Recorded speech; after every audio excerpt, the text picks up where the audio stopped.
26-июнь. Бизди Кудайга жакындаткан коркуу сезими. Коркпогула. Кудай силерди сыноо үчүн, андан коркушуңар үчүн, күнөөгө батпашыңар үчүн келди. Чыгуу 20-бөлүм 20-аят. Адамды дүрбөлөңгө түшүргөн жана Кудайдан алыстаткан коркуу сезими бар.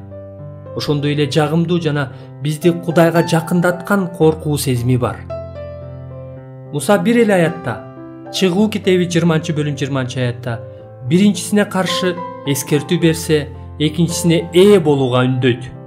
Коркпогула, Кудай силерди сыноо үчүн, андан коркушуңар үчүн, күнөөгө батпашыңар үчүн келди. Мен мындай жакшы коркуу сезими кандай экенин бир жолу уулум немис койчумандын итинин көздөрүнө тиктеп туруп калганда эң жакшы түшүнгөм. 7 жашар уулум Карстен менен чогуу жамаатыбыздагы бир үй бүлөнү көргөнү барган элек. Анан ошол үйдүн чоң ити менин 7 жашар уулум менен тиктешип туруп калды. Бирок ал ит каппагандыктан Карстен аны менен оңой эле достошуп алды. Бирок кийинчерээк Карстенди унаабыздын ичинде унутуп калган бир нерсени алып келүүгө жөнөткөнүмдө ал чуркап жөнөдү. Ошондо тиги ит да анын аркасынан ырылдап чуркап жөнөдү. Аны уккан Карстен катуу коркуп кетти. Бирок үйдүн ээси: "Карстен, чуркабай эле акырын бас. Итибиз коркуп качкан адамдарды жаман көрөт", деди. Карстен итти кучактаса, ал эркелеп, атүгүл анын бетин да жалап жиберип жатты. Бирок уулум андан качса, ал ырылдап, уулумду коркутуп жиберип жатты. Теңирден коркуу деген ушул сыяктуу. Кудай өзүнүн кудурети жана ыйыктыгы менен бизди коркутуп, өзүнөн качыргысы келбейт.